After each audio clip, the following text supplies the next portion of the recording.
My name is Aisha. I was born into a family where love was measured in obedience. My childhood was filled with warmth, the scent of my mother's home-cooked meals, and the sound of my father's laughter echoing through our house. I was the golden girl, smart, respectful, everything they could have hoped for. But in our home, love came with rules. There were expectations I was never meant to question. I knew my path was paved long before I could even dream of my own future. Finish school, get married to a respectable man of our culture, and live a life that upheld our family's honor. Simple, or so they thought. I was raised in a traditional Muslim household, where religion and culture intertwined so tightly that questioning either was considered an act of defiance. My parents had sacrificed so much for us, leaving their homeland to build a better future. In return, they expected obedience, gratitude, and above all, loyalty to our customs. I didn't mind at first. It felt safe, predictable, but as I grew older, I started noticing the tiny cracks, the things we never spoke about, the choices that were never really choices.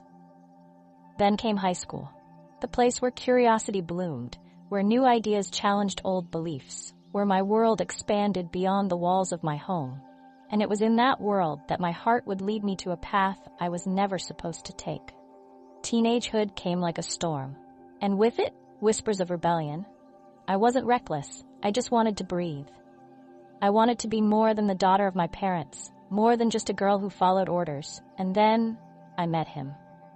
James. He was everything I wasn't allowed to have, an English boy with kind eyes and a laugh that made my heart feel lighter. He saw me, not just Aisha, the obedient daughter, but Aisha, the dreamer, the thinker, the person.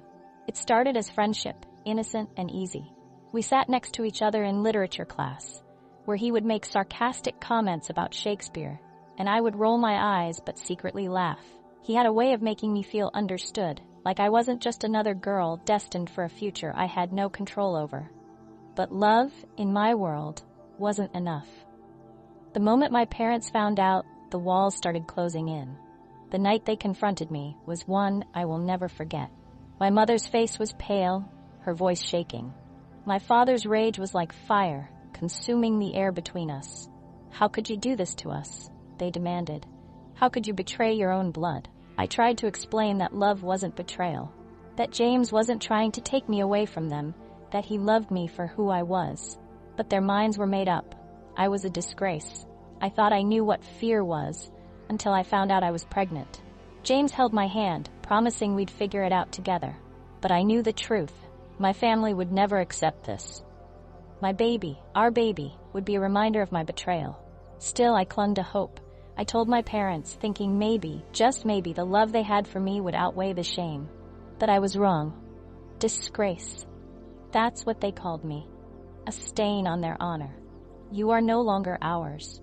Those 5 words shattered me more than anything else ever could. And just like that, I was alone. I left with nothing but a suitcase and the clothes on my back. I knocked on doors, slept on couches, and wondered if I had made the biggest mistake of my life. James did his best, but I could see the weight of it all pressing down on him.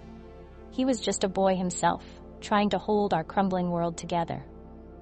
Life outside my family's home was colder than I imagined. James tried his best, but the weight of responsibility crushed him. I worked. I struggled. I cried myself to sleep more nights than I could count. There were moments I almost gave up. Moments I thought maybe my parents were right. Maybe I was a disgrace. Maybe I had made a mistake. But then, I'd look at my baby's face. His tiny hands gripping my finger, his eyes looking up at me with nothing but love. And I knew I had no choice but to fight. I found a job, enrolled in night classes, and learned to navigate a world I was never prepared for. I faced judgment from both sides. My old community, who saw me as a traitor, and James's world, where I was always different. And then, James left. He couldn't handle it. The stress, the responsibility, the loss of his carefree youth. One day, he walked out, and I never saw him again. And there I was, a single mother, a woman with no home, no family, and no partner. Here's what they don't tell you about being disowned. It's not just about losing a family. It's about losing who you thought you were. But here's the other thing. You get to rebuild. I am not shame. I am not dishonor. I am Aisha, a mother. A woman who learned to love herself even when the people who raised her wouldn't. To every woman who's been forced to choose between love and family, between happiness and expectations, you are enough. You do not have to apologize for following your heart. I built a life. I raised my son. I went to university and graduated. I found strength I never knew I had. And one day, years later, when my father fell ill, they called me. I stood at their doorstep, my heart pounding. Would they embrace me? Or would they still see me as the girl who had betrayed them? And to my parents, if you ever hear this, I forgive you, but I will never forget. What do you think? Should love have boundaries? Should parents disown their children for choosing happiness over tradition? Let's talk about it in the comments below, because this conversation, it's far from over.